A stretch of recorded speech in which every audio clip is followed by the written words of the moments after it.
Salam sejahtera Malaysia, terima kasih kerana menonton video-video dalam channel ini. Sebelum kita mula, jangan lupa untuk tekan tombol subscribe, share, like dan komen. Let's go! Salam sejahtera, berita seterusnya dipetik dari BH Online bertajuk Dr. Mahathir dakwa UMNO sudah gugur daripada perjuangan asalnya. Berita penuh.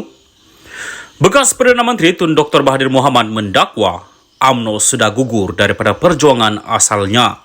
Dakwanya, UMNO tidak lagi dan apa yang wujud kini adalah bangkai yang diperalat untuk menyelamatkan pemimpin yang bergelumang dengan jenayah. Apakah UMNO sudah diperalat oleh pemimpin yang durjana yang menjadi UMNO alat untuk kepentingan pemimpinnya, katanya dalam satu kenyataan hari ini. Dr. Mahathir melontar perkara itu mengulas antara ketetapan mesyuarat Majlis Kerja Tertinggi MKT UMNO berhubung kebimbangan parti itu, sentimen permainan kaum dan agama yang terus menular.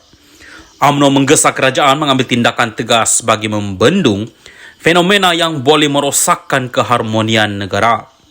Katanya, keputusan MKT itu bertentangan dengan Perlembagaan UMNO Perkara 3.3 yang menyebut UMNO parti membela kepentingan Raja-Raja Melayu, bangsa Melayu, Bumi Putra, anak negeri Sabah dan orang asli termasuk perkara dalam Perkara 153 Perlembagaan Persekutuan. Beliau yang juga bekas Presiden UMNO berkata, sekarang orang Melayu yang rancang melancar proklamasi berkenaan masalah yang dihadapi oleh orang Melayu pun tidak benar. Proklamasi yang tidak sentuh kaum lain dianggap resis. Jika orang Melayu tidak dibenar bincang masalah orang Melayu dan tidak boleh sentuh kaum lain, tidak pun boleh bincang akan ajaran agama Islam, maka akan terhapuslah kebebasan bersuara oleh orang Melayu. Apakah ini perjuangan UMNO? Apakah ini UMNO? Soal beliau. Justru beliau mengajak orang UMNO sedar bahawa UMNO sudah gugur perjuangan Salam asalnya. sejahtera dan salam perpaduan. Berita seterusnya bertajuk bicara kes saman fitnah Zahid terhadap Mahathir pada 6 November. Berita penuh.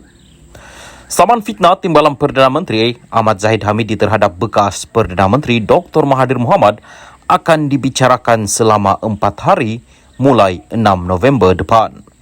Peguam Defendan Mayor Nur Haidir Suhaimi mengesahkan kepada Malaysia Kini bahawa tarikh perbicaraan dari 6 hingga 9 November ditetapkan semasa pengurusan kes di hadapan pejabat pendaftaran Mahkamah Tinggi di Kuala Lumpur pagi ini. Peguam Intan Hanis Afika Razali mewakili Zahid yang juga Menteri Kemajuan Luar Bandar dan Wilayah. Pada April tahun lepas, Presiden UMNO Zahid memfailkan saman sivil terhadap pengurusi pejuang Mahathir ketika itu berhubung dakwaan bahawa plaintiff telah bertemu defendant untuk cuba memihak kepada Mahathir kerana Zahid menjangkakan dia akan menghadapi pertuduhan jenayah.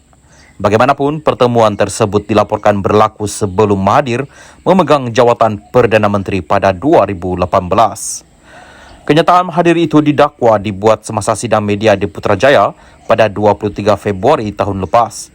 Dia menjawab soalan jika Zahid pernah bertemu dengannya semasa menjadi Perdana Menteri untuk membincangkan kes mahkamah rasuah yang terakhir. Zahid dalam pernyataan tuntutannya menafikan pernah bertemu Mahathir untuk membincangkan kes mahkamahnya atau sebarang tindakan agensi penguatkuasaan sebelum Mahathir menjadi Perdana Menteri. Ahli Parlimen Bagan Datuk itu mendakwa kenyataan Mahathir itu fitnah dan berniat jahat.